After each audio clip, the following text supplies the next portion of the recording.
We are live on social media. Hey, social media. Welcome. Jack Boki's going to be joining us again, and Tom Waldron. Man, we've got an all-star cast tonight. This is great. This is exciting. Great. Yeah. This is neat. We're marking the 75th anniversary of 75th birthday of the United States Air Force.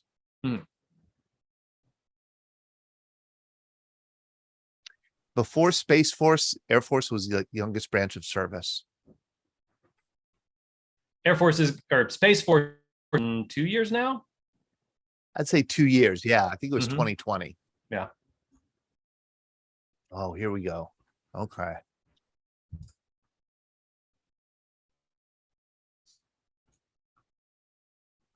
Okay. All right. We will start the music here and let everybody in.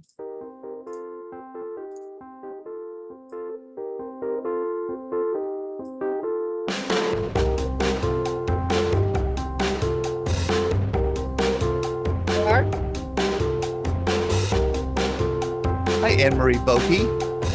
Hey, what's your name? How did you know my name? I see your name. I see your name on the screen. When I'm on the phone with Jack, my husband. So you're Jack's husband.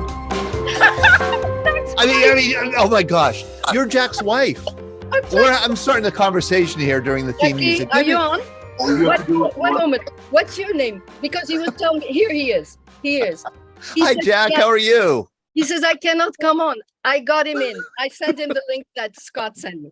Okay, I got to hang up. I hang up, Jack. Okay, Anne-Marie. I'm so sorry. I get disturbed. No problem, Anne-Marie. I should explain to people that Jack Boki is a World War II veteran who grew up in Rotterdam, Holland, who joined us last week on our program, or 2 weeks ago on our program, shared a little bit of his story, and you've never heard a story like this. Grew up Jewish in Holland in World War II. His entire family, except him, was killed in Sobibor. He managed to escape the Gestapo 10 times, worked for the OSS, the forerunner of the CIA, came to the United States, entered the U.S. Army, became a Richie boy, although he hates that phrase, and went back to Europe to be an interrogator and Nazi hunter, and has a wonderful, fascinating story. We are going to devote a whole program to Jack Boki, and Anne-Marie Boki is his wife. Hi, Anne-Marie. How are you? Very well, thank you. I was at the doctor's with Jack all day today, but everything is boy. No. It's good. It's okay. So Good. far, so good. So far, so good. And you and Jack live in Toronto, Canada, correct? Well, first we met in Montreal in 1963. I never forgot it. That's the year that Kennedy was shot. And so that's going to be 60 years very soon. 60 years. And Jack is, And we have 2 children. We have 2 children. But they're not married, so we have no grandkids, and I feel very bad about that. But what can I do? I better be quiet. Yeah, that's right. This is not just a private conversation between you and me, Anne-Marie. Absolutely. No. Let me introduce myself and get this show on the road. My name is Todd DiPastino. I am the director of the Veterans Breakfast Club. We are a nonprofit 501c3 that is based here in Pittsburgh, PA. And our mission is to gather veterans and have them share stories with the public. We do this online every week. We do this in person a couple times a month. And tonight we are focusing our conversation on the 75th birthday of the United States Air Force.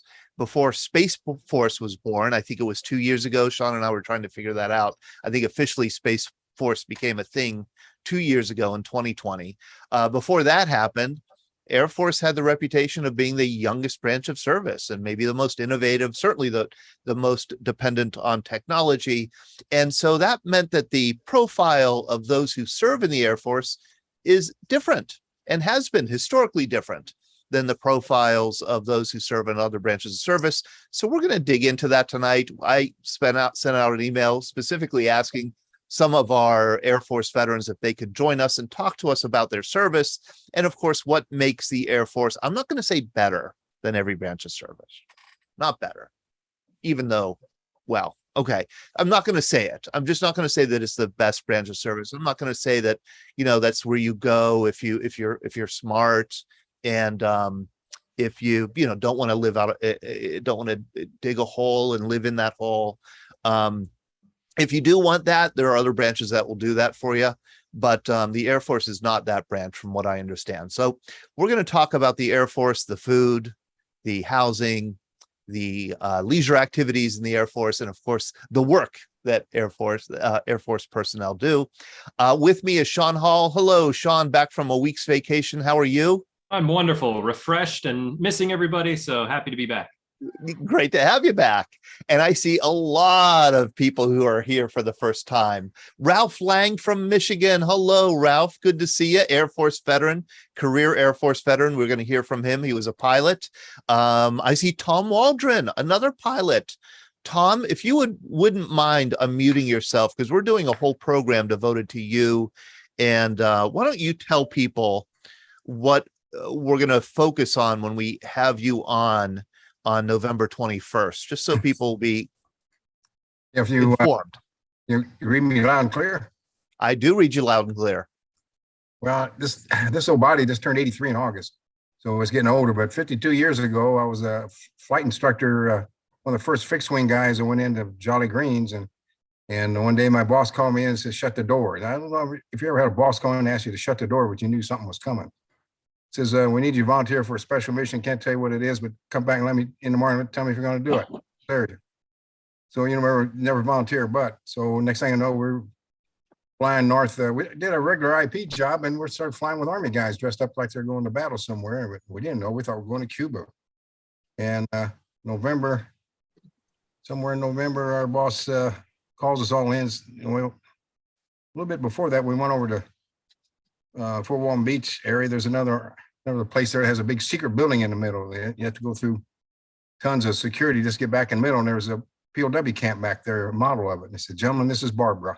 She's in Sante, 23 miles northwest of Hanoi.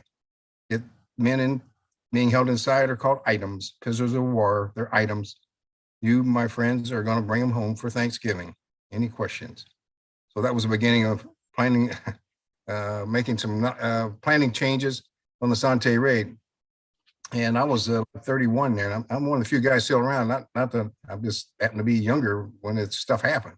When you're 30 and somebody's 38, you don't think much about it. But when you're 83 and those guys are in their 90s, it kind of hits home like, damn, we're getting old, Yeah. So you were 31 in 1970 is what you're saying. Yeah, I was just a youngster. I was an IP. I'd flown combat missions in 2 helicopters and a KC-135. About a bullet hole missed my Purple Heart, hit about 8 inches. So the good Lord was looking after me back in those days. And we had a group of guys called PJs, pararescuemen. And to this day, they're the best guys I ran across in the military.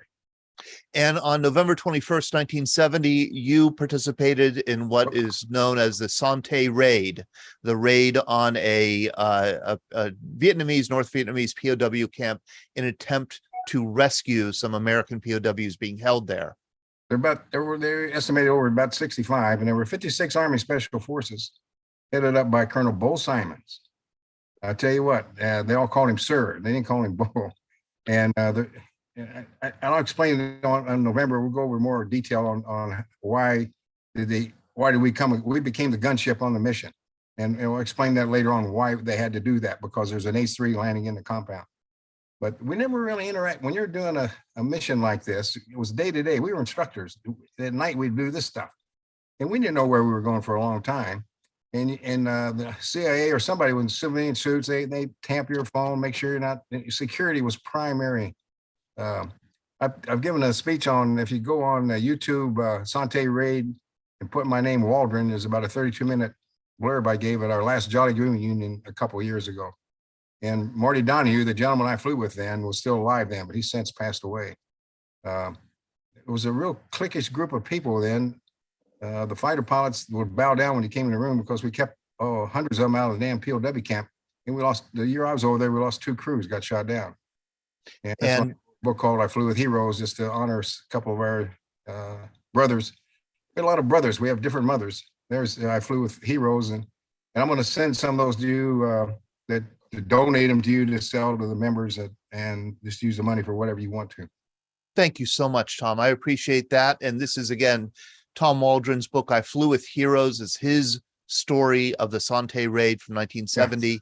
And we're going to have a whole program on it on, I believe it's going to be the anniversary of the Sante raid. And I'm in contact with Terry Buckler. He wrote one called Who Will Go? He was one of the younger Army special. There was 56 Army Special Forces guys on the ground. Colonel Bull Simons had asked for, he had 100 some odd volunteers and he had to weed them down to 56. And he was just a young guy back then, but he wrote a book called Who Will Go? And then John Gargis wrote, he was in one of the C-130s run called the Sante Raid. So if you Google Sante Raid, there's several books about it. And the sad thing is every day we start losing people, and Terry just lost his wife not long ago. And this as we get older, things happen and we depart this earth. We just don't know when we're going. So I'll give Terry a call. He was one of the raiders. Yeah. I'll give him a call, try and get him on the program, and try and get some other veterans of the Sante raid. We'll do a whole program devoted to it. But you were Air Force, correct, Tom? 22 years. Oh, right. Very good. So we're going to have you and the other Air Force veterans tonight kind of share stories of their service. And again, what makes the Air Force a little different or special. I want to let people know we have two sponsors for our program tonight. Oh, let me just share this little happy birthday. The actual Air Force birthday is September 18th. Which is Sunday. We are just, marking the day today. We are celebrating it today. I want to let people know that on the 17th, the day before the true Air Force birthday, we're having our first breakfast in Lancaster. Did I say that right, Mark Spirdigliozzi? Lancaster. Absolutely. And you said them both right, Todd. Spirdigliozzi and Lancaster. You have in Lancaster. Like normally here in Pittsburgh, we would call Lancaster Lancaster. And you do not say that when you're in Lancaster, do you? Not at all. Okay. If you do, they know you're from Pittsburgh. Okay. All right. So I will try my best on Saturday when I'm emceeing this breakfast that we're having at Woodcrest Villa in Lancaster to say the word properly, say the name properly. It's at 8:30 a.m. on Saturday. We have probably about 100 people confirmed right now. And we know that there are 50, actually, those are 150. I know their full names. And then there are probably 50 other people. I don't yet know their full names. So we're going to have a nice big crowd there. And anybody who lives in the eastern part of the state is welcome to join us. Would love to have you join us. Somebody asked me, I'm always talking about these breakfasts we have. And somebody asked me, what the heck do you do with these breakfasts? And it made me realize, yeah, the Veterans Breakfast Club, not the greatest name for what we do, because although we do happen to do programming at breakfast time, we're really about veteran stories. And so these breakfast events just is very much like this Zoom event where I go around with the microphone and have the veterans share stories and we share pictures. And we do that for 90 minutes and it's absolutely wonderful. You never know what you're going to hear. We usually get a great variety of veterans from all eras and ages and branches of service. So if you're ever able to make any one of our in-person events, we'd love to have you there. We also have sponsors for tonight, and one of our loyal sponsors is D&D Auto Salvage, and they are a state-of-the-art metal recycling facility located here in Western Pennsylvania in Tarentum and Lawrenceville. They've been around for 50 plus years, about as long as the Sante raid. And they've grown tremendously, and they do, big kind of jobs for companies, and they do jobs for individuals. And if you want to get a rate, or if you want to find out more, go to dndautosalvage.com, dndautosalvage.com. You can get the phone number there, call them up, and they do all ferrous and non-ferrous recycling. We also have a sponsor, Tobacco Free Adagio Health. I met with them last week. They are re-upped through the winter as a sponsor for our events. They're also going to be sponsoring our in-person events here in Western PA.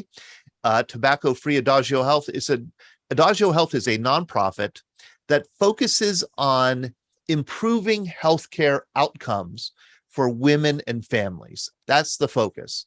One of the initiatives they have is to encourage people to quit smoking and quit Yeah. using tobacco entirely. I notice we have a teenager with us tonight, Connor Ritchie from Lafayette, Louisiana. You have your hand up. Hey, Connor, how are you?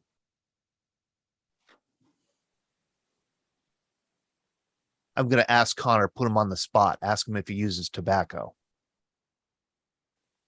I'm guessing he does not. No, tobacco is not good for you. No. All right. So Connor, when you unmute yourself, we'll find out the history of your tobacco use. Hopefully it's zero. It's a very short history, because Tobacco Free, as a sponsor of our events, they encourage people to quit. They help people quit.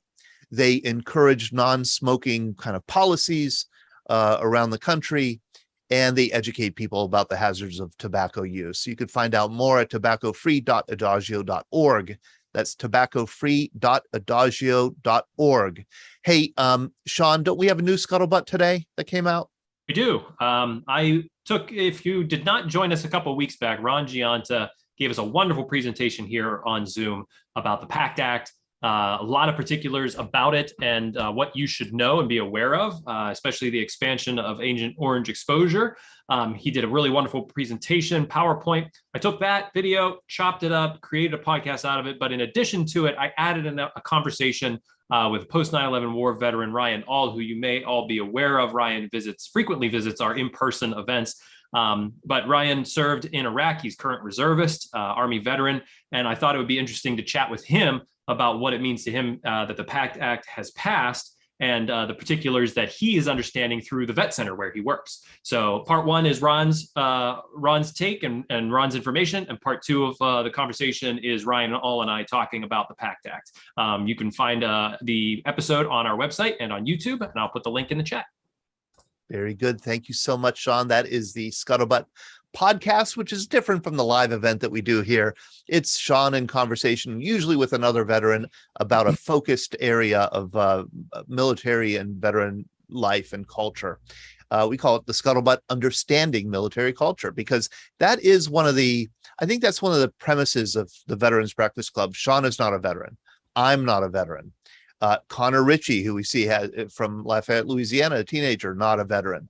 We're all here because we want to hear veteran stories. We want to learn about the experience of serving in the military, because we're convinced that it's a profound experience, that when you join the military, you really enter a different subculture and it changes you forever. And one of those subcultures is the Air Force. And I see Ben Wright, Air Force, John Kramer, Air Force, Lisa Refner, Air Force, Dave Seaver. Hello, Dave, Air Force. Haven't seen you in a while.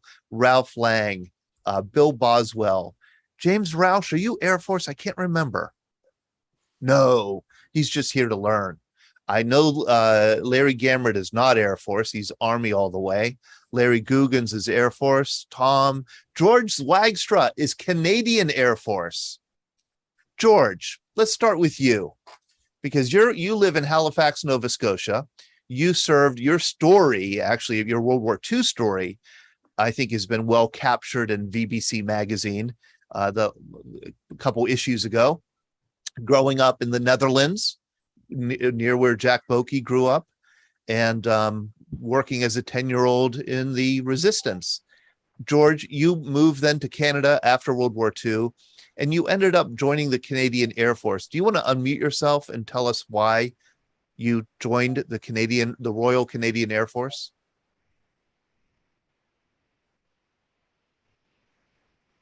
Yeah. Okay, can you hear me? Yeah, how you doing, George? Good. Yeah, what was your question? My question was, why did you join the Air Force, the Royal Canadian Air Force? Well, I came to Canada, and of course we had to be on a farm for a year. However, it was 10 months later that I went on my own. I said, "The heck with it."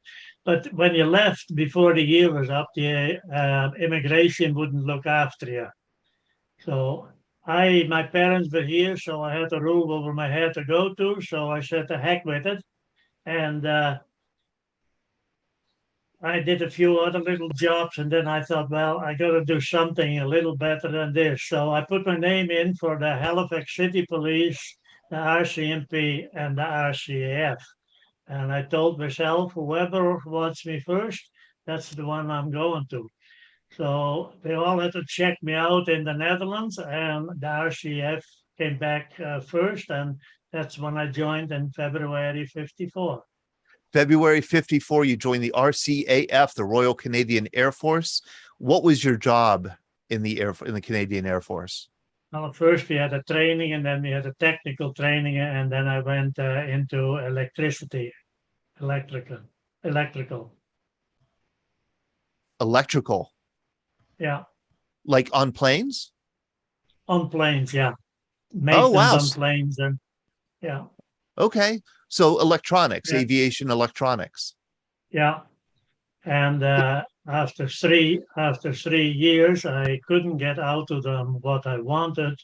I wanted to go air crew, and because I didn't have my Canadian citizenship, I couldn't become an officer. So finally, I decided, well, this is not for me then if I can't get what I want. Yeah, right. The heck with it.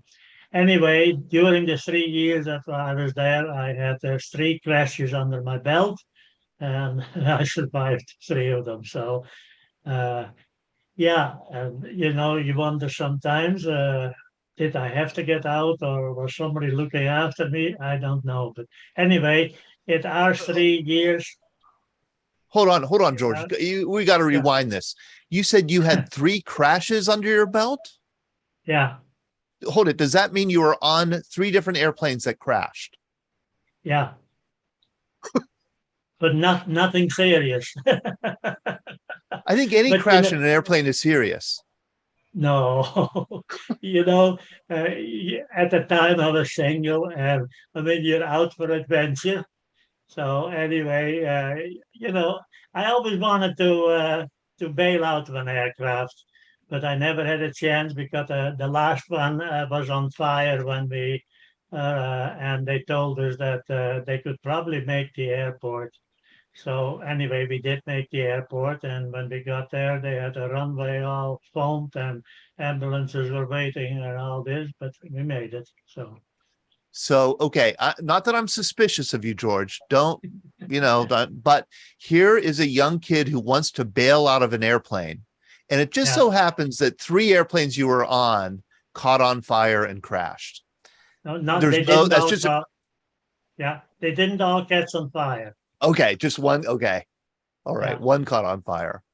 Yeah. Man. And the other one was flying boxcar, or the C-119, and they have the reversible props. And just speeding down the driveway, one prop went in reverse and we went upside down. So, oh, the C-190.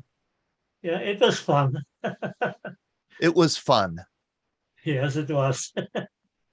Okay, I'm going to show a picture of a C-190 because I am not familiar with the plane. It looks here. Let me show a picture. See if anybody can tell me. Is this a U.S. plane? Does the U.S. have a plane? That's not it? No, that's not. That's CF-119 is a flying boxcar.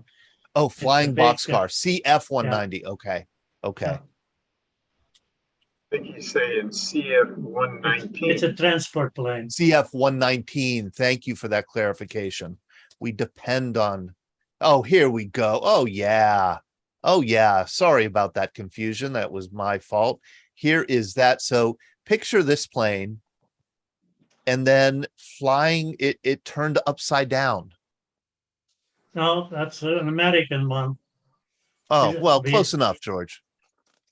Well, no. No, really? That different? No. Okay. No. Okay. Sorry, I should have. I might be able to dig one up after. I'll have a look. That's fine. But I just wanted to. I always like to show the images here. I see we have Uncle Bob Trambo on. Trumbauer. Uncle Bob. Hello, Uncle Bob. How are you? Good. You're an Air Force veteran. Yeah, 70 through 75. 73 to 75. 70 And to what was 75. your job? Real estate management, cost accounting, industrial engineer analysis specialist. Do you hear that? Could you repeat that slowly for everybody? Repeat that slowly. This is an MOS in the United States Air Force. Say it again. Real estate management, cost accounting, industrial engineer analysis. Does the Marine Corps have that job description?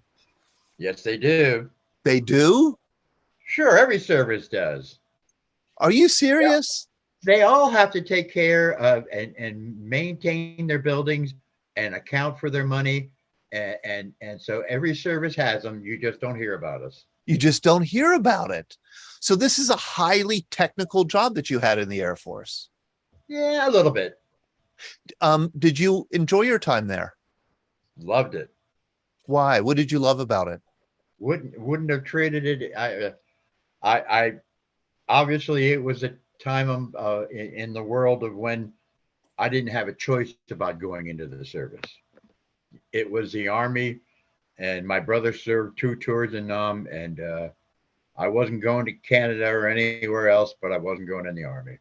Okay. And so with my past experience that I had, I was fortunate enough to get into this career field. And I spent a year in Korea, but that's the closest that I got to Nam.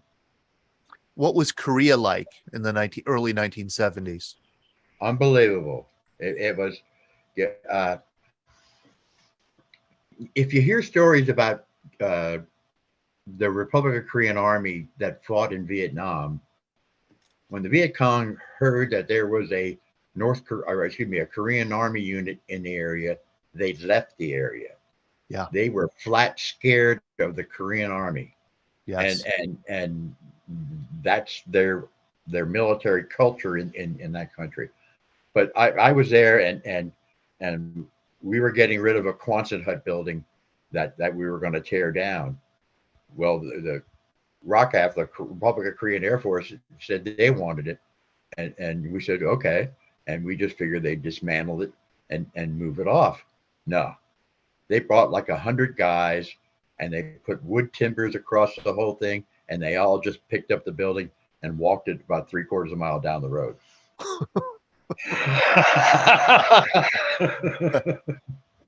But South Korea back then was a third world country. Yeah. If they made $35 a month, they were doing well. And to have a 20-year-old guy go overseas for the first time and basically alone, it was quite an experience to see that way of life. An eye-opening experience for a young man. We just had a breakfast in Penn Hills, an eastern suburb of Pittsburgh, on Friday, and we had somebody we had a couple people who were in Korea, one in the 60s, one in the late 50s, and they kind of shared very similar impressions of the country. Desperately poor. I mean, real desperate poverty, very rudimentary ways of life. People, no running water, hardly any electricity, no paved roads where they were. And we kind of all agreed, gosh, if you were to name the one country that has probably changed the most in 50 years, it might be South Korea. I mean, that amazing. They just recently, Kia Motors, which is a Korean auto manufacturer, they put out a book, a very beautiful book. The first half of the book was the story of the Korean War. And the second half of the book is what Korea has been able to do since the Korean War because of the Americans' help during that time. And it was dedicated to the American soldier. Fabulous book. I gave a copy to I was fortunate enough to get hold of from a local Kia dealer 4 copies of the book, and so I gave one to the local VFW. I gave one to the American Legion, and anyway, I gave away the others. But when I presented it to the American Legion, there happened to be a guy there who fought in the Korean War, and this is only within the last year or so that I had the books. And so this guy's in his 90s, and he's looking at the first part of the book about the war. He said, "Oh, I was there. Oh, yeah, I was there." he was, yeah. he thoroughly enjoyed it. But Kia Motors put that book out, and it's quite a book. What a story. We have somebody here who is still in the Air Force, Dave Seaver. I believe you might be officially the oldest person in the Air Force, although I'm not sure, Dave. Dave, I'm just kidding. Dave, it's okay. How old are you, Dave? I am 60. I will be 62 in a week and a half.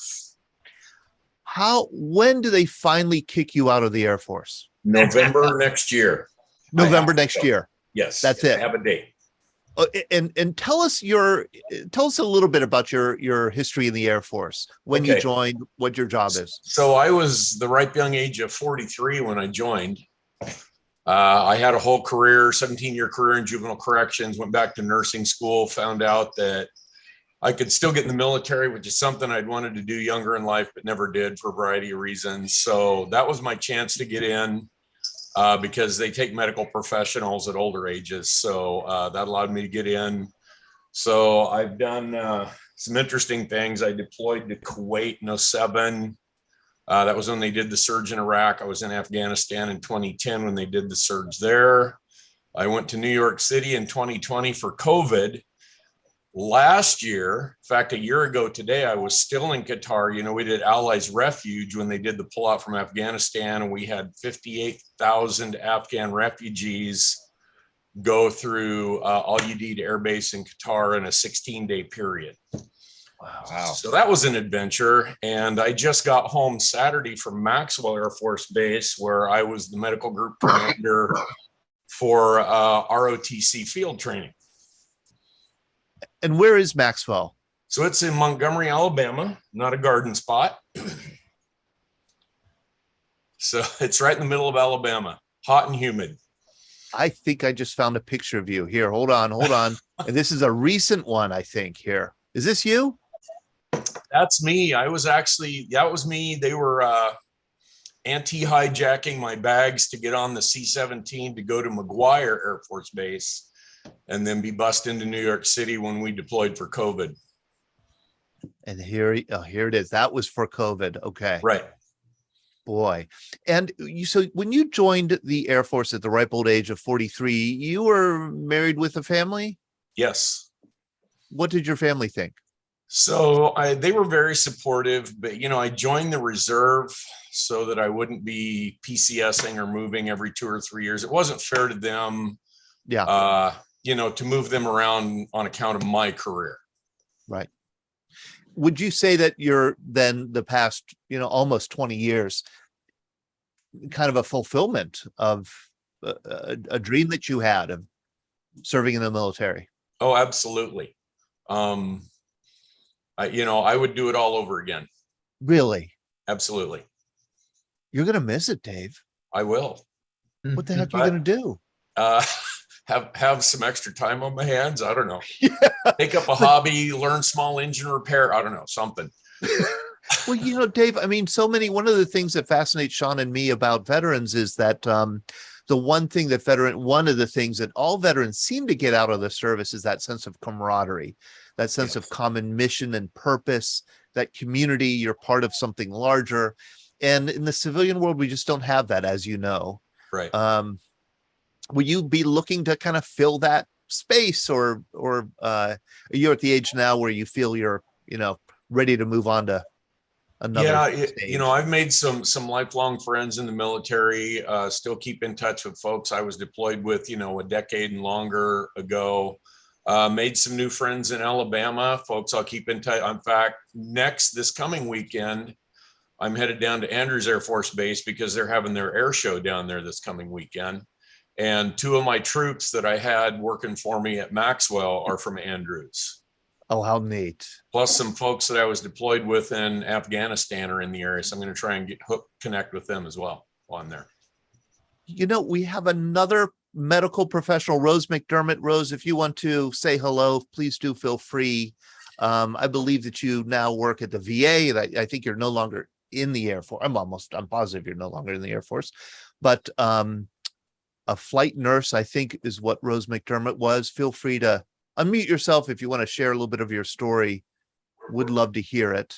Norm Wien, thank you for joining us, Norm. Here, I'm gonna skip ahead here to I have all kinds of stuff. Oh, here we go. Okay, I'm gonna share a picture of you.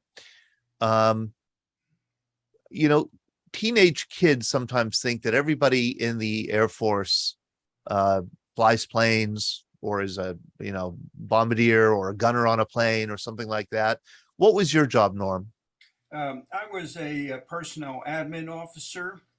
I got my commission after in 1963. It was sort of an aftermath of the Cuban Missile Crisis, and I had an A1 draft status. So nobody would look at me for employment.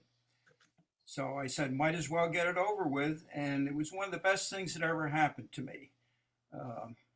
I was sent over to Japan. I served as a personal admin officer in the 1953rd Com Squadron at Misawa Air Base, and then was transferred down to the 2132nd Com Squadron at Tachikawa. And by that time, the Vietnam War was beginning to heat up. And they sent me TDY to Clark Air Force Base in the Philippines to help process airmen coming from stateside, headed on to Vietnam. It was the first mobile comm squadron in the Philippines. Norm, I'm going to ask if you could get a little bit closer to the microphone so we could hear you a little bit better. Okay. But Connor Ritchie, my daughter, might be interested to know that this thing here on the desk in front of Norm on his left arm is called, Sean actually Hall might be interested to know that this thing is called a telephone. And this is what telephones used to look like. Oh, yeah. And you would My dial. grandparents had one of those. I used one. Okay. I ain't no spring chicken. All right. That's an ancient artifact. That's for sure. Yes, that is an artifact.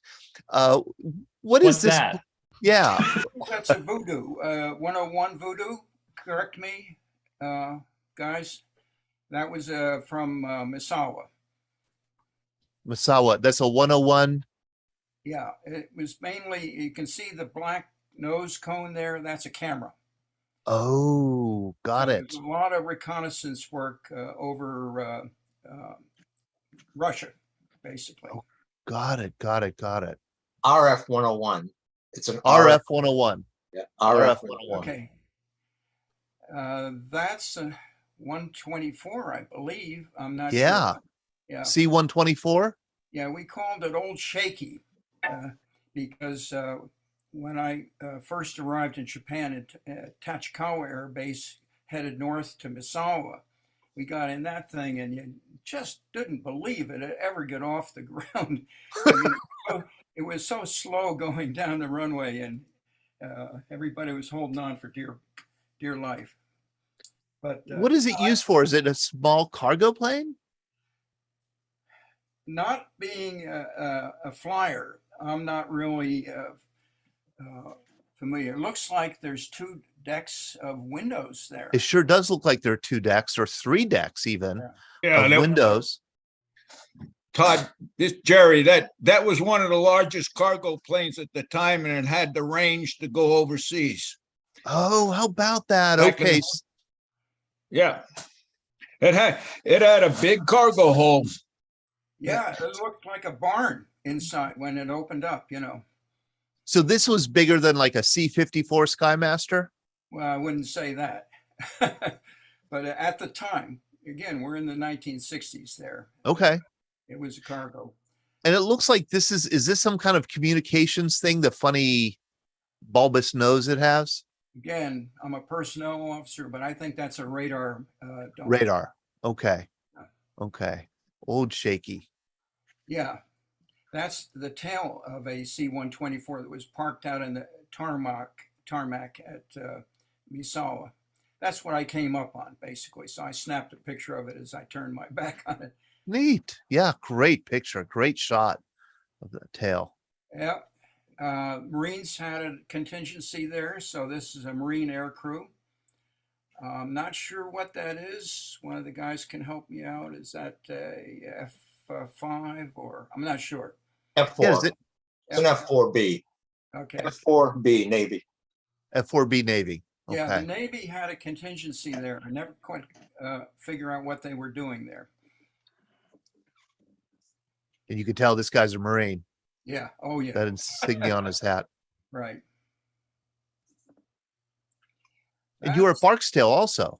Yeah. I was at what we called the Defense Atomic Bossier Base, the Defense Atomic Support Agency, and there were that was one of 6 nuclear storage sites at that time in the mid 60s throughout the United States.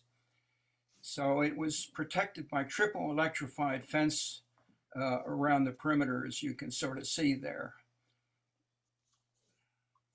And that's where I mustered out. But the Air Force was very good for me. I wound up, because I was an administrative officer, I said, well, what am I going to do? You know, and I looked up hospital administration as a career and came to Pittsburgh. They recruited me out of the Air Force at the Graduate School of Public Health, and I wound up with a career in hospital administration. Actually, I worked as a senior vice president of Children's Hospital for 20 years before I retired. So you're saying, Norm, that the Air Force actually gave you job experience that was useful in the civilian sector? Absolutely. Yeah. Yeah. So because that doesn't always happen in the No, military. Mark Spiridigliosi, did you ever use the skills that the Army taught you in your civilian job? Not one iota. Unless I'd have joined the mafia, it wouldn't have been any good. Norm, I'm sorry. Yeah, Todd, do you have the photo of the Emperor of Japan? I do, and I want to share that now here. Yeah. You just sent this to me today, and I'm grateful you did. This is a treasure. Yeah, this was on the airbase, and this was a historic moment. I mean, think of it. We defeated them. We considered hanging the emperor. Yes. And he came on the airbase for a goodwill visit. And instead of having ranks and ranks of armed military people greeting him, look at this. The base air theater and the civilians, the wives and the children, you know. It was a real moment in the history of our relationships with Japan. I don't think we would have been as kindly disposed if the tables were turned.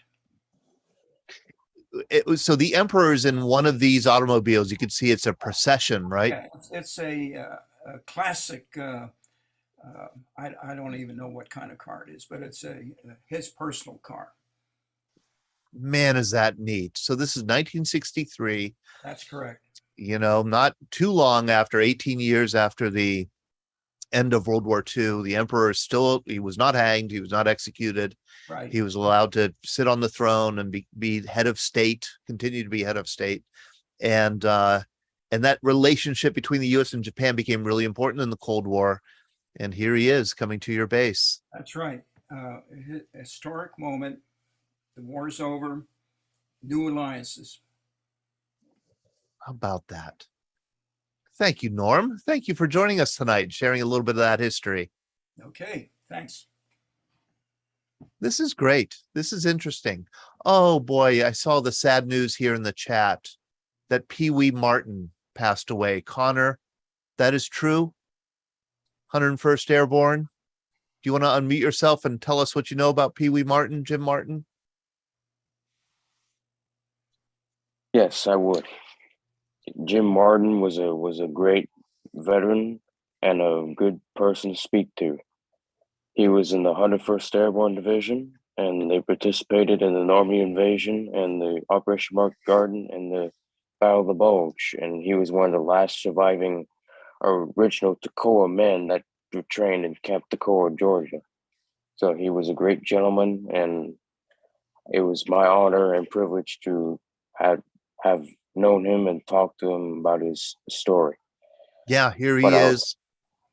World War II, Pee Wee Martin, a member of the famed 101st Airborne Division. G Company landed or parachuted in, I should say, behind enemy lines on D-Day, June 6, 1944, and fought his way through to Germany. Yeah, Connor. I also spoke with I'll give you one information about this one veteran. I've actually talked to two just recently, but I'll give you one of them because it's related to this topic, the Air Force history. He actually just passed away about a month ago. He was 100 years old. And basically his job in the Air Force, he flew B-26s and as a navigator. He was a group navigator, and later on, and on the Normandy invasion, after he flew 70 plus combat missions in World War II. And then he stayed in the service. And, you know, a lot of my generation back in those days, they would think that Air Force just flies planes, but that's not true at all. There's all different types of jobs in the Air Force. And he didn't actually fly planes in Korea and Vietnam. He had several other assignments after that. I remember a couple of them. One, he was vice commander in chief of U.S. Air Force in Europe, and he became vice chief of staff of the Air Force. Basically, his job in the Air Force, he was prepared to be with the meetings of the Joint Chiefs of Staff, and his boss, who had been a classmate of his during the National War College, very famous Air Force general. And he had another famous Air Force general classmate of National War College who later became Strategic Air Command. And so he also got to know another famous Air Force general who was chairman of the Joint Chiefs of Staff when he was vice chief of staff. So he was also a good person too, and I was honored to speak to him. And he's now with his wife now in heaven now. I mean, And when he had a great life. And I should let people know, if they don't know who you are, you're a high school student in Lafayette, Louisiana, and you have made it your own personal mission to contact veterans, especially veterans of World War II, Korea, veterans you've read about, whose exploits that you've read about, and you reach them and you call them and you have conversations with them and interview them and take notes. And one of them was General William McBride. Here is... He just passed. He was 100 years old when he passed away. He just passed away about a month ago. Here we go. Yeah, but he was a great guy. Here he is. And I think, Jerry Gagins, did you want to say a few words about General McBride? I thought I saw that here in the chat. Jerry Remember Gagins. him when he was chairman of the Joint Chief of Staff. You do remember him? Yeah. That I don't, it was just a young navigator, I guess. Yeah. Let's see. I'm trying to find more information. I should say Pee Wee Martin, the 101st Airborne jumper, was on our program too. We had him on. We had him on, I think, in 2020, and he was something else. He was fantastic. And Carol Popchalk, I think you were on with him then. He jumped, right? I think for his 100th birthday, he did a tandem jump. I think he just did one. I think it was just a couple months ago in Dayton, Ohio. I think he jumped. Boy, he was 101 when he did the same thing on his 100th birthday. 101. Yeah, he was something else. I liked that guy very much. I really respected him. Well, thank you for sharing that, Connor, and thank you for joining us tonight. You're welcome. I appreciate. Michael Pooler, I'm not sure if you've ever joined us here online before. Have you, Michael? I'm going to ask you to unmute if you can.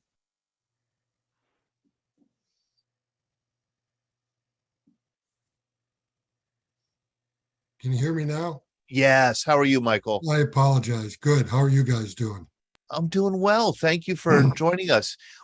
I know you're Air Force Vietnam. What year did you join the Air Force? The end of '69. Why the Air Force? Why did you choose the Air Force?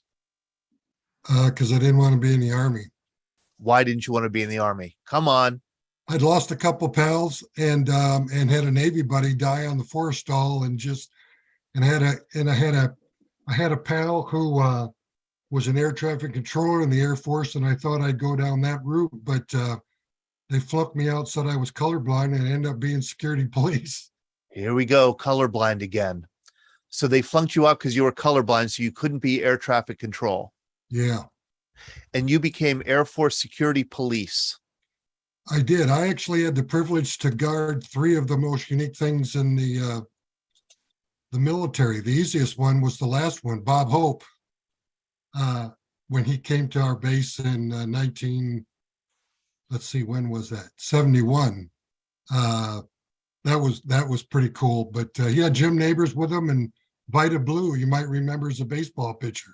There we go. There I we remember are, yeah. Vita Blue, and there's Bob Hope. So that was you guarded Bob Hope. Yeah, that was the most important guy's job, was to keep his drink cold while he did a few dances and stuff. But it was, what it did is it made me homesick. I was glad I only had 90 days to go when that all happened. And what base were you stationed at? I was in Ubon, which is right near the Laos border. I guarded, I showed you a tower there. That's where I started, in a 65-foot tower on the perimeter. And as time went along, I worked my way back into a bunker, and then the C-130 Spectre gunships that were taking out the Ho Chi Minh Trail. We had a whole wing of them, and that's where they were all coming from. So you were Thailand, you were Ubon Air Base. Mm-hmm. This was a tower that, like, every day you would climb up that tower and, and there's no relief breaks up there. You better be prepared when you go up to be up there from the moment it gets dark till the moment it gets daylight. So, can I ask a stupid question? Yeah. Was it scary? Yeah, particularly in the monsoon season. The perimeter, the wire and the Claymore mines are just right down below, right in front of you. But with rain coming from every direction you can think of, and you're trying to stay focused on what's going on, and the enemy knows that's the prime time because people aren't as sharp as normal. So, right. But you're there alone. It's just you, and it's really nice just you. It's you up in that tower all night. Yeah. There was one of those about every 200 yards on the perimeter. And I was up there for about 30 days. It was nice to get 30 days. Somebody else come in country, and I moved back into a bunker, and up they went. And your job was to peer. Did you have a searchlight or something like that? Well, this did. Most of the towers did not, but that was only once you thought you saw somebody coming through the fence line. You had access to the Claymore mines. You carried a revolver and an M16. And did you have like some kind of plunger or something that you would hit to explode a Claymore down on the ground? Yeah, there were 6 very fine wires that ran all the way from the ground all the way up into that tower. Did you ever have to use your M16 or explode a Claymore? Not from there. Nope, never did. Not from there. In fact, when I got in country, they just had a pretty big attack, and I knew the 3 were killed on the perimeter of the enemy, not any of the Air Force. But can I ask before I went there, you remember you had some pictures of Holloman. I don't know if you have those around anymore. Oh, of Holloman. Yeah, I'll have to look those up. That's right. I did have those. I just want to show, this is where. Yeah, there you can see. It was about maybe 30 kilometers to get into Laos from there. And my buddy that was air traffic controller was at NKP, Nakhon Phanom, right straight up north. But it was just a jump into out of the country real easy. Our pilots, we had a wing of F4D, and the pilots, when they hit the end of the runway, they hit the burners. It was straight up in the air right from off our runways. Man alive. So there were Viet Cong trying to sneak in the base and I guess sabotage the aircraft. Yeah. They didn't care about the people. The aircraft were much more valuable targets than people, right? Oh yeah. Yeah. That's the hooch there that we would sleep in. There would be about, I remember that because the houseboy, $5 a month, shined your boots, did your laundry. And that was always a little scary. There were a lot of people working on the base, coming in and out all the time, and make you a little nervous sometimes about the security of that. But we were all right. And how many people lived in a hooch together? About 18. Different shifts. We'd be rotating in and out all the time. Okay, so it was rotating. You know, did you like share a bunk with somebody or no? No, you got your own bunk. We had just pieces of plywood between us to sort of have a little bit of a private area. But look, most people work at night. Well, all the aircraft were flying all night, and security's going all night. So we'd get off at 5 or 6 a.m. You'd quick go take a shower, drink 3 beers, and lay down before it was 120 degrees, get to sleep. Man. Now, you mentioned you were also stationed at Holloman Air Force Base. Could you tell what happened there? Well, that was interesting. I remember when I was first signed there, they told us, and they were right, that we'd be excited there. There was a girl behind every tree. And there was. If you've ever been to the White Sand Missile Range, Ben, you could probably, what is it, 1,500 miles to a tree, but many, many miles. No trees. No trees. Not a no single trees there. tree. And many miles out on the base, I would say 95% of the people did not know that that rocket sled was out in the middle of the desert on our base. And that rocket sled was built, first started to get used in 1950. And it was originally only 3,000 feet long. By the end, now it's 50,000 feet long. There's 2 rails. But what they do is they shoot a rocket sled down those rails. When I was there, they had monkeys in it. And when the monkeys hit the bay of water at the end of it, of course, it brought the craft to a dead stop and scrambled their brains. It was all the G-force testing that was taking place for pilots. And they were launching them out of ejector seats. That's where a lot of that technology all came from, out there in the middle of that desert. Let me share video here, and Sean, we may get dinged. We'll see if we get dinged by YouTube or Facebook for sharing this footage, but I think this footage is public domain, so I think we should be good. Okay, so yeah. Here we go. So here is some footage. It must be a kind of akin to what you saw back then. Yeah, you can't even see. There are like telephone, there's the ejector training. There's telephone poles there full of cameras because, believe it or not, at the end, that sled, if you can comprehend this, was at 8.6 Mach. That's 9,000 feet a second, excuse me, 9,000 feet. That thing is so fast. It's unbelievable. Unbelievable. And here's some more footage.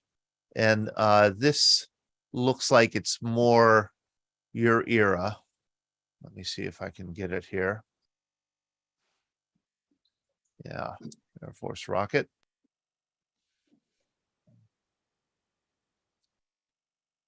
At 9,000 feet per second? Yeah. That's thinking of like the football field is 300 feet. So that's correct. Well, at 8.6 Mach, you're at some pretty incredible speeds. Jerry Gagins, you have your hand up? Yeah, I just wanted to ask Michael if he ever saw any one-steppers when he was in the hooches. Tell us about it. The one-steppers, I think that's a snake, right? You get bit by it, and you got one step to live. That's right.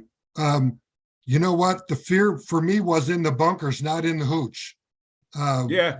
Big rats and the snakes were in the bunkers. Yeah, there it is slowing down there. Yeah. You can see the water hitting at the tail end of it. Why does the water hit it? Well, that stops it really fast. That's the G-force test that they they rev it up to incredible speed and then bring it to a stop. It hits the bay of water and it brings it to a screaming halt. Okay. Wow, look at that. Was this on wheels or just on track? That's on tracks. It's on like a railroad track. I'm trying to Okay, think yeah. of the friction that is creating. Yep. And And now that there's 2 tracks. Back then it was only 3,000 feet in the beginning. And there's 50,000 foot rails there now. But see there how quick that slowed down to hit the Yeah, wall. sure did. Boy, is that interesting. So Yeah, tell and me, virtually no one knew we were there. Nobody knew. really? Were you sworn to secrecy or anything like that? Just that you never acknowledged you were out there. That's correct. Nobody hardly knew it. Really? I only knew it because of security, being security police and being out there. I would say that probably only 3 of us in security police knew it was out there. Look at that. Pretty cool. Whoa. Whoa. That's what I was thinking. That was my second question, was it's got to be connected, but the thrust on that, got to figure it's going to go airborne. Yeah. See there, that's ejector seat stuff. And of course, remember, you're in the middle of New Mexico. You have no air at all to hold any. There's no clouds. There's no nothing. The air is so clear.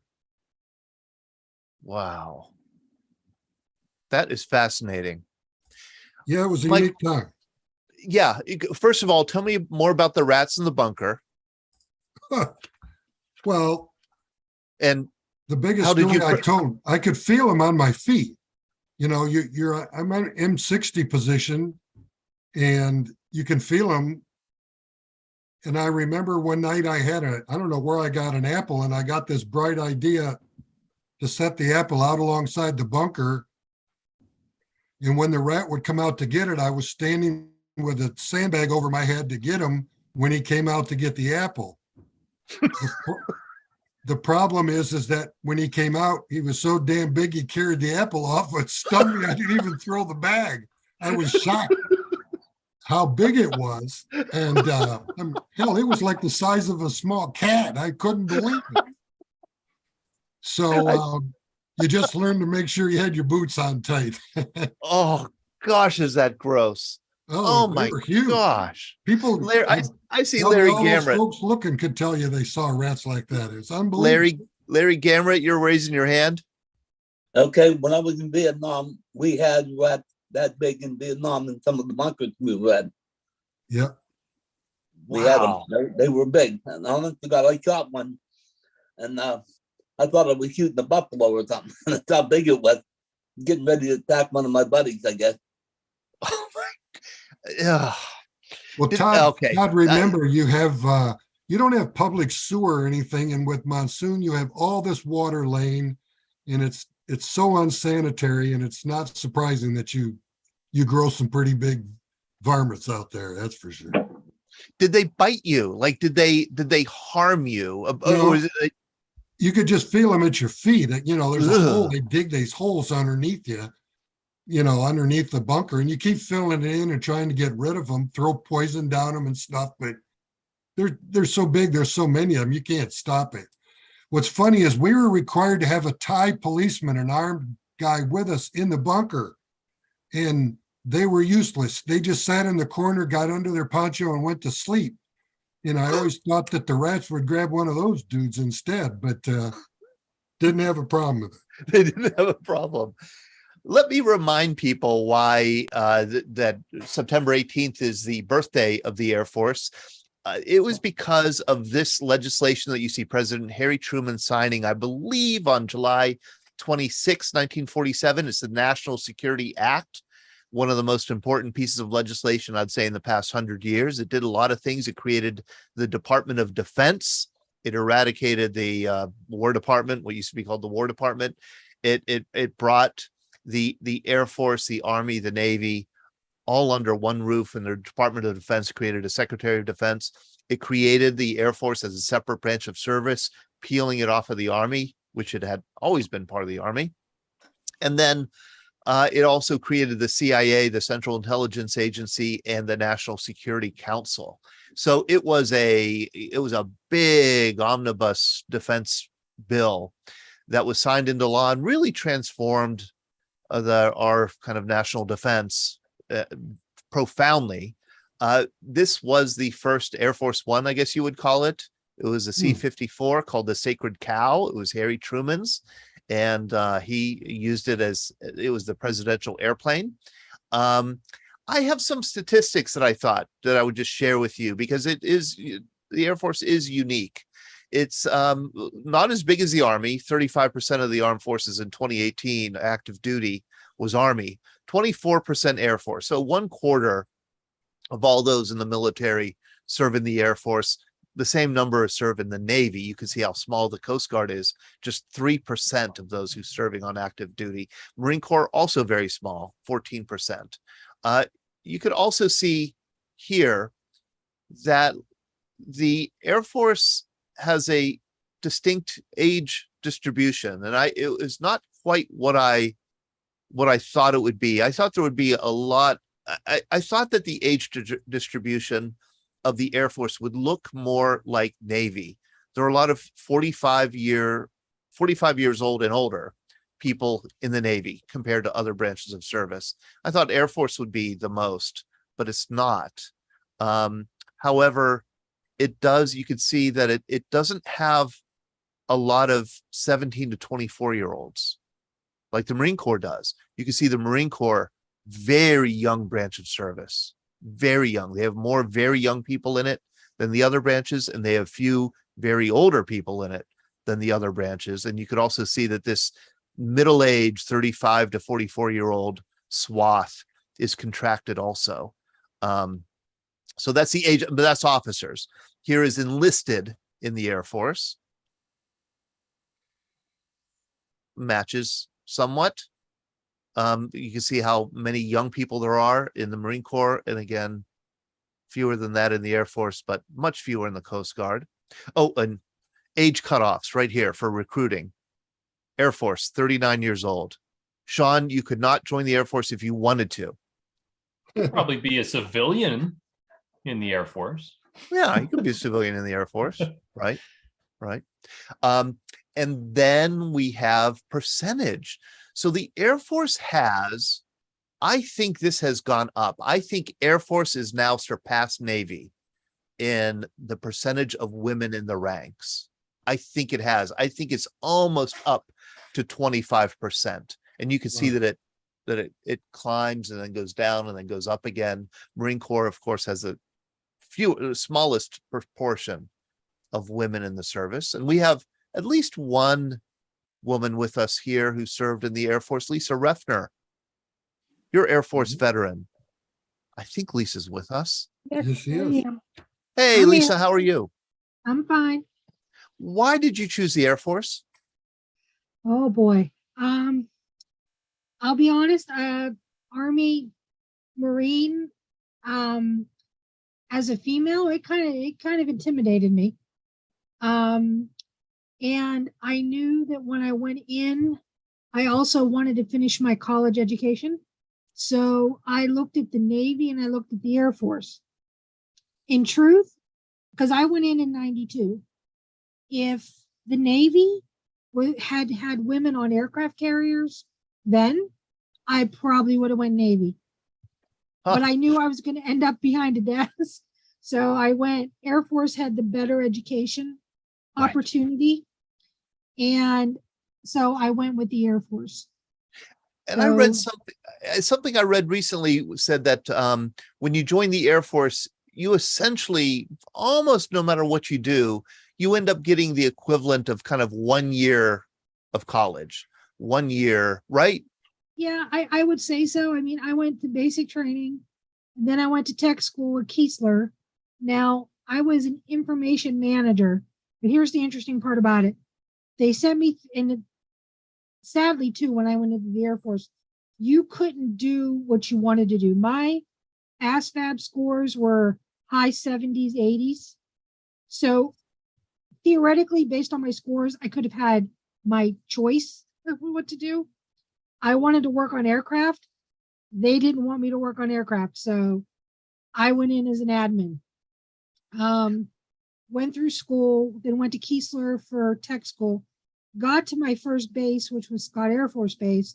And when I was there within the first year and a half, they put me through so many additional computer classes, database management, basic programming, all different levels of computer classes. So I almost had my own AFSC plus half of what they train our computer, at least back then, what they trained some of our computer specialists to do.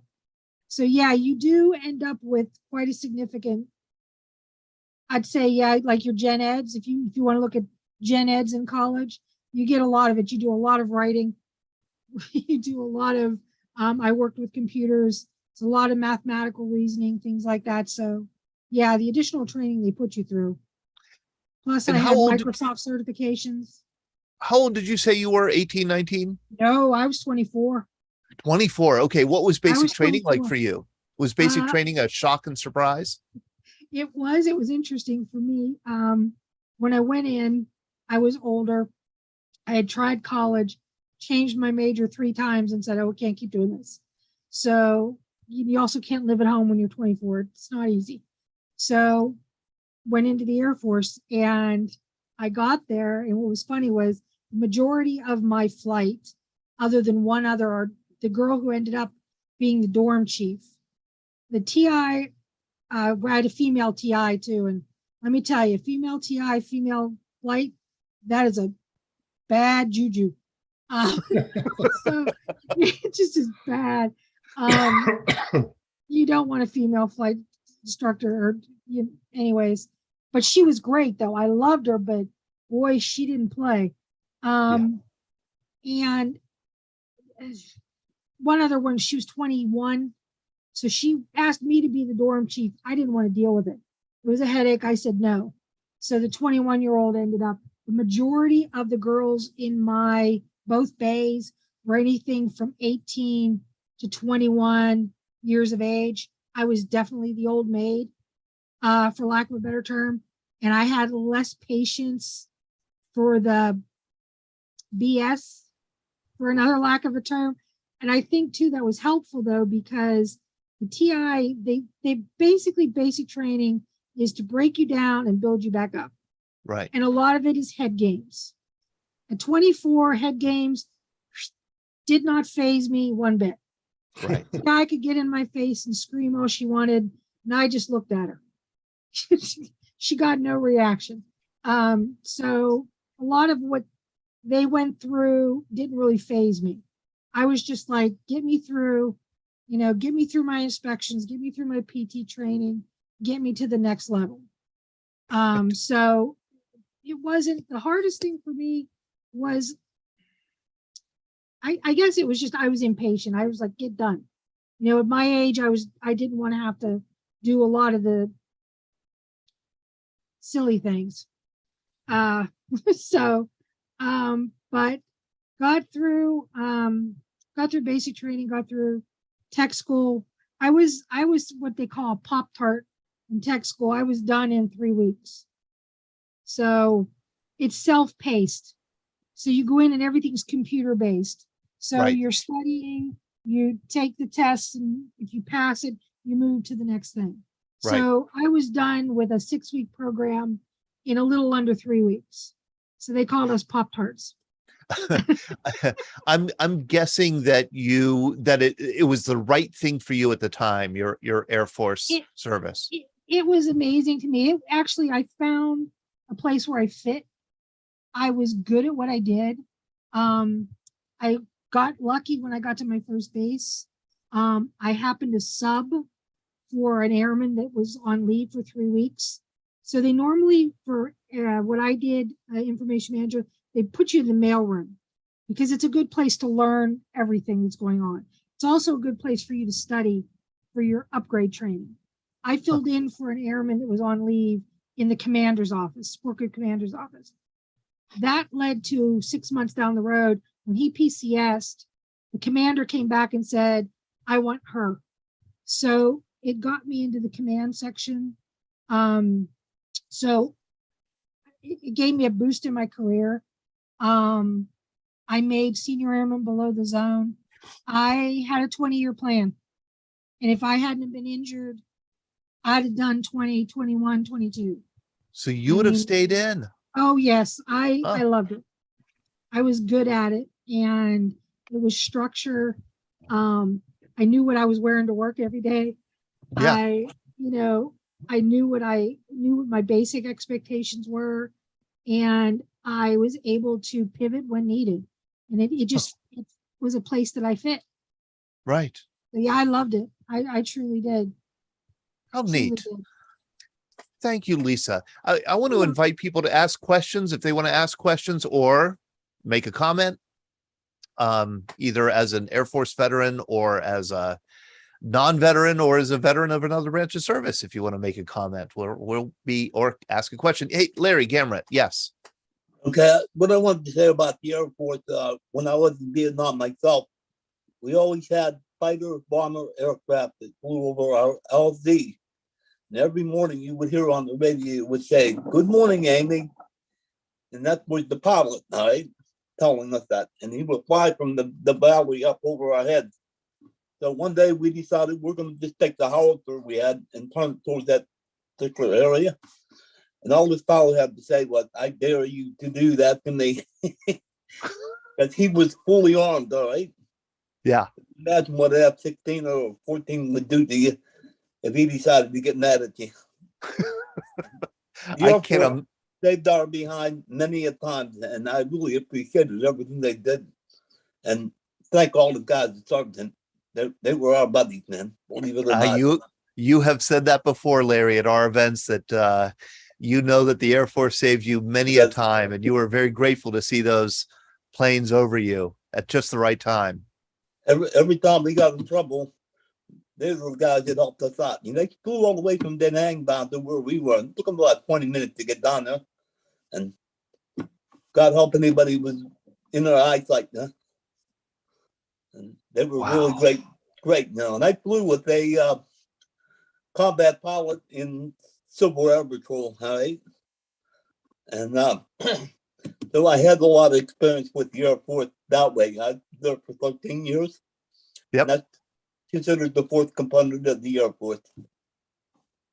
So they're really great, really good at what they do, and I'm really appreciative what they did for me and everybody else. That's great. What a great expression of appreciation. I do want to let people know we will be back next Monday at 7 p.m. on September 19th. This is something I know very little about. What I know, essentially, I've read from this book. I'm always going somewhere, mapping in Latin America for the Inter-American Geodetic Survey by Paul Hauser. Paul is going to be on. Paul is a veteran. He was a member of this survey crew. He was also a Vietnam veteran. Was a weapons controller in Thailand during the Vietnam War. But he went to Latin America along with lots of other Army personnel and mapped Latin America. And this was a Cold War project. Here was the idea that you get American military personnel into Latin America, assist these countries that many of them have unmapped territories in their countries, assist them to survey and, understand the terrain of the country, maybe collect some intelligence while you're down there, and essentially get an understanding of the lay of the land in case war should break out. John DeLallo, you have your hand up. I do, and I forgot how to unmute myself. Sorry about that. I don't know if anybody mentioned it, Todd, but the whys and the wherefores of why I went into the Air Force is pretty much unimportant. But the reason we stayed, I think, bears just a little bit of explanation. We were young. I was a two-striper, newly married, brand new baby, and I got to tell you, the senior NCOs that I work with at the very same station, actually, that Ben Wright was stationed at as an instructor. Wow, you talk about stepping up to the plate, taking care of you. they knew you weren't making, enough to really get by on it. Just little donations, this, that, the other thing, and so on. We still keep in touch with Shirley and Vito Altieri out in Santa Monica, California. And they were kind of our padrones when we were down there at Laughlin. And I met other folks who helped guide me as a dad. Tom Barnes, who was the first person of color to become the Chief Master Sergeant of the Air Force. And he actually lived right across the street in base housing from Shirley and Vito Altieri. And I got to meet him and his 7 kids and his wife. And someone, it was Lisa mentioned about basic training. Lisa, I'm the oldest of 11 children, and I'll share this with you. I spent my 30 training days at Lackland waiting for it to get hard. As you might imagine, with 11 kids, and I was the oldest of 6 boys, my dad didn't have a whole lot of time to hold court. He was a World War II veteran. Todd, I'm working on that book still. And I got down there and, you're terrified for maybe 15 minutes. And then I'm like, these guys couldn't put a patch on my dad's butt. So, all in all, I had a great run, 6 active, during the Vietnam War, 14 in the Pennsylvania Air Guard. I know Colonel Felicetti's on here. He was my boss for a short period of time out in the 112th Attack Fighter Group. But it was that feeling of family and belonging. That I don't know that didn't happen in other branches, but it was really a big deal in the Air Force. I want to go to Anne Marie and then Chris Parolo. Chris, I do see your hand up. Anne Marie, yes. Todd, in the chat box, I asked you a question. I said, I suggest that you ask Jack if he knew this World War II veteran, the one that passed away, unfortunately, may God have rest his soul. Because I believe that Jack was attached to the 101 Airborne Division. So if you could refresh maybe the name of that man, I'm sorry, the one that passed away. Would you? Yes, and we should introduce everybody to Jack. Jack, you are still with us on here, aren't you? Jack? Are you? Jack, unmute yourself. Where is he? He was. Don't tell me he left. He was. He might have left. Oh yeah, he's right here. Jack, unmute yourself. You don't know how? Yeah. Okay, I hear me? Hey, Jack, how are you? Did you hear the I'm question? still Todd, I'm still alive. Would you believe that? Okay, Jack, can you answer that question, please? No, I was not attached to the 101st. I was attached and landed with the 90th Infantry Division. The 90th, not the one. But you never. 9-0. Okay. Tough Umbers or TO, Texas, Oklahoma Division. Oh, okay. So you don't know that man. I thought it was. No. Okay. This is so great. I would find a program that is just the two of you talking back and forth really, really fascinating. I would love to hear your coverage. I mean, 2 smart people who sounds like they've been, they've seen a lot in the world. I would love to hear that conversation. Jack, you are going to join us again for a program really just focused on your story, at least one program. All right. Has Glenn Flickinger gotten in touch with you about that or no? No, he has not. Okay, then I need to get in touch with you about that. Todd, could you Yes. please get in touch with me, because Jack may have a problem with showing a lot of the pictures, and I will have to really know how also. I'm not very savvy when it comes to pulling out when we are on the Zoom to find a way to show you a lot of the pictures that we have of Jack I have many, or maybe we could communicate way before and be organized. And we will. You can do that. The best contact for that is really our daughter, Anna. No. That's okay. I can deal with Todd. That Analia is very busy. I don't want to burden I don't want to burden her. She has enough on her plate. Todd, this is better. No, honestly. Yeah, no, yeah. Can you communicate with me? Can you give me your email? Yes, I can. In fact, here's what I'll do. I would look at Scott Masters laughing, because Scott Masters is on here, Anne Marie. He knows you and he knows Jack. Okay, but I'd like to have your email. Yes. Okay. Then here's what I'm going to do. I'm going to show my screen. This is our magazine, VBC magazine. It comes out every quarter. We send it out to now, it's like 7,600 households. I have to get the exact number. And I just sent it to the printer. The printer is printing it up right now. They should be sending it out into the mail very soon. You can see that Sandra Ortega is our cover story. She was the first Black female officer in the Air Force. And she was sworn in the 1950s. Great story. She was on our program. You can get this magazine by emailing me. Anne Marie, are you paying attention? Yes. I'm putting your email down. Okay. Todd, TODD. Yes.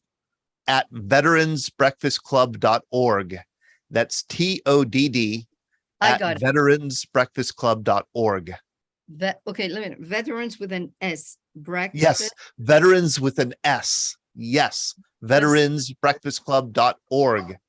.org. And that's fine. And then you'll see Anna Marie Boki. You'll see my. Oh yeah, I'll know. Yeah, I'll know it's you. And and we can communicate in advance, and I can have you have those things that you may. Perfect. Yeah, we are going to make this. This is going to be great, and I do want you to be on. We'll save a lot of time. We'll save a lot of time and it will well be planned, because if we fail to plan, we plan to fail. Is that correct? Yes. All right. Okay, I'm going to ask a really rude question of you, Anne Marie. Yes.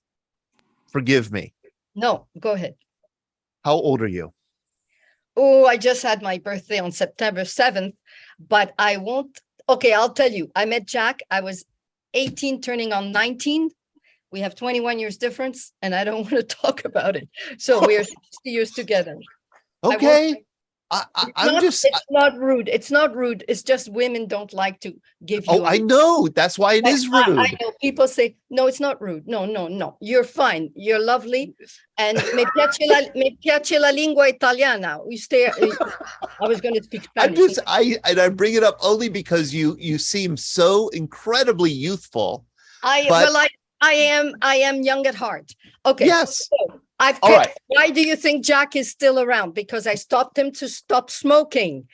Jack. I got him to exercise, do yoga. The first time I met him, I took him to the yoga camp. Okay, I got to calm. Well, let me ask Jack. Jack, how old are you? I got a ticket. How old am I? Yes. I'm only 98 years old. Okay. 98 years old. And I should let people know Jack Boki is a Holocaust survivor and Army veteran with a fascinating, one-of-a-kind story. He doesn't like this term, but he's a Richie boy. I'm not a Richie boy. Yes, he is. It's okay. I don't know why he has this phobia with it. You need to be proud of that, the Richie boys. My God, Todd, anyway, I'll tell you what. You know what? Can I have your Todd? Can I have your phone number? Can you stop talking? I need your phone number too. Todd, can I have your phone number? Yeah. Hold on. When I stop laughing, I'll give you my phone number. Okay. Here, yes. Here's my phone number. It's my cell phone, my actual cell phone. 412. Yes. 886. Yes. 8531. Perfect. I got it. Thank you. All right. Thank you. So okay. That's perfect. So I guess I've only given that out to my daughters, my wife, and now you. Okay. So that's good. I won't be bothering you unless I write you first. And I ask you when is a good time, and then you have to confirm that it works with my time too. It has to be convenient with your time plus my time. Okay, what time does this show end? Oh, it ends right now. Actually, we're ending in 2 minutes. So we're running out of time, but we want to go. Okay, we're going to mute you, Anne Marie, because we do want to get to. I gotta get me. We're going to Chris Parolo, then Carol Popshock. Chris. Yeah.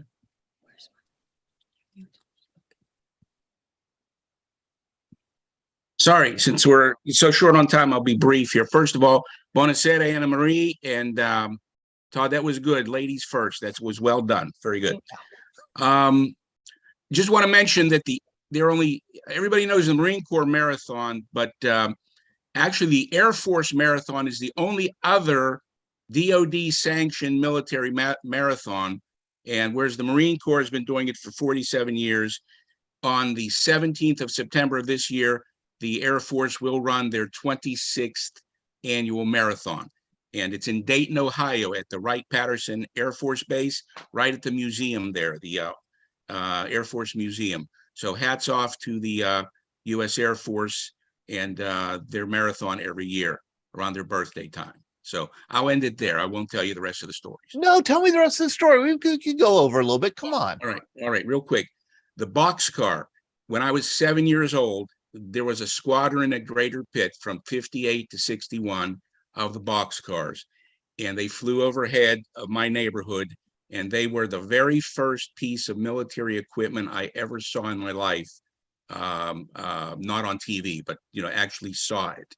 And last thing I'll leave you with is there's a great TikTok video of an Air Force F-16 and a Navy F-18 landing on the same runway in California, one after the other, and you see that 16 just glide down and touch that point on the runway very smoothly and roll out. And then you see the 18 just hit that runway, slam, and then roll out. And it was like pronounced difference between Air Force pilots and Navy aviators. That's I am going to look that up. Thank you so much, Chris. I am definitely going to look that up. That's great. Thank you, Chris. That's so great. Carol Popchalk. Yeah, I just had a quick question for Lisa Reffner.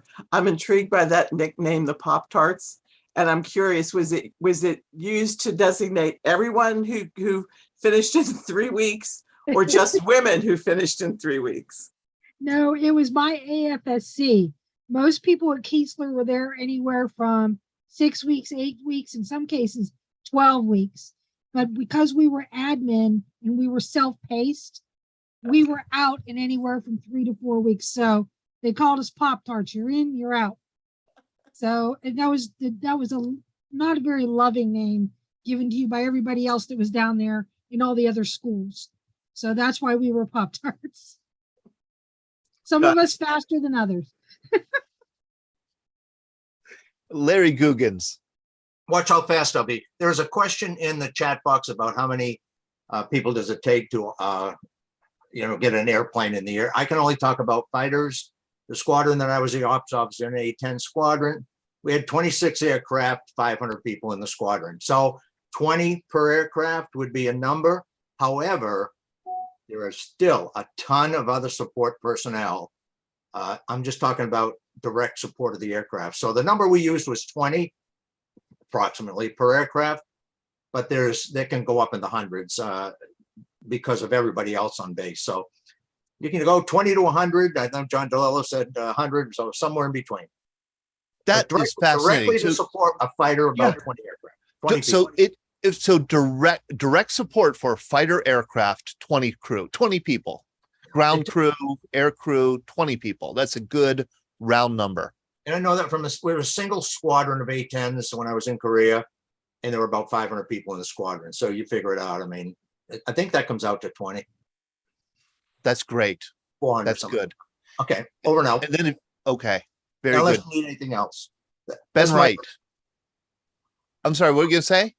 I said that's my airplane, but it really isn't. It's a sister squadron at Karat. Okay. Yeah. I want to show. Okay, Ben Wright. I think you deserve the last word. Are you the ranking Air Force veteran on this program? Well, no, Dave I have Seaver. no doubt. Ken Sarver's probably senior to me. Yeah, I think so. I was in the Air Force before him, but as far as rank, he probably surpassed me. Dave Seaver, you're Lieutenant Colonel. Okay, you're Lieutenant Colonel. Ben. We'll call it a tie, but I'm going to go with you because you just said what all the Air Force vets are thinking in the chat here, that the Air Force is definitely the best branch of service. And you know what? Something that one of our vets said, it's how John DeLallo said it's that sense that you get taken care of. The Air Force takes care of its own because they train them up, they spend there's a lot of investment in personnel, and they want to make sure that you stay and can do your job. Absolutely. And, people joke about the Air Force having better living conditions, but the reality was that there was the same greater demand for performance and what you did. And there was great pride in what you did. But there was no shortage of challenges in doing it. Ben, you flew this plane, C-130, and I've known you for many, many years now because you've been a board member. You've been the most active volunteer that you imaginable and supporter of the Veterans Breakfast Club for many, many years. I know your habits in the sense that I know that you're very thorough. You're a very thorough person. When you take notes of a committee meeting, they're very thorough notes. When you send out reminders that a meeting is coming up. I mean, you're just, you keep to the time in the agenda. I think that, did you acquire some of these habits in the Air Force? Oh, absolutely. We were, if you're not 5 minutes early, you're late, and you did get things done on time or else. That's the way it works. And when you're flying one of these things over an ocean, you better make sure that everything's working and you have everything you need to get there, right? Well, absolutely. In my day, you trusted a navigator an awful lot, like Cajuns, but now they have more advanced avionics and navigation systems than what we had when I was flying round dial models. But yeah, you always had to pay attention to what was going on, especially short field operations, airdrops, flying in formation, all those sorts of things. I see that we have, I think Jesse Ferrari's on. Hi, Jesse. I know that your camera's not on, though. I do want to let everybody know we have Julia Parsons. Hello, Julia. She is our ranking veteran in the group, 101.5 years old. She will be going, I believe, on the Queen Mary 2, hopefully, to free of charge. The Greatest Generation Foundation will be sending her to London. It looks like on the Queen Mary 2. We're hoping that gets scheduled. You can keep me up to date, Julia, on that. I want to thank Tom Waldron again for joining us. We look forward to seeing you again down the road.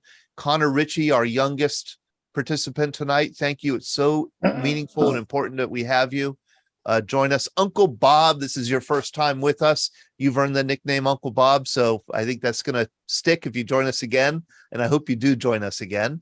And I think you put a note in the chat here, and I will be giving you a phone call. Thank you, all of you, for Sean Hall for backing me up here tonight, and thanks all of you for joining us tonight. We'll look forward to seeing you a week from tonight, Monday, 7 p.m. If you're in the Lancaster area, we'd love to have you there too for our breakfast on Saturday, September 17th. All right. So take care, everybody. Stay well. Look forward to seeing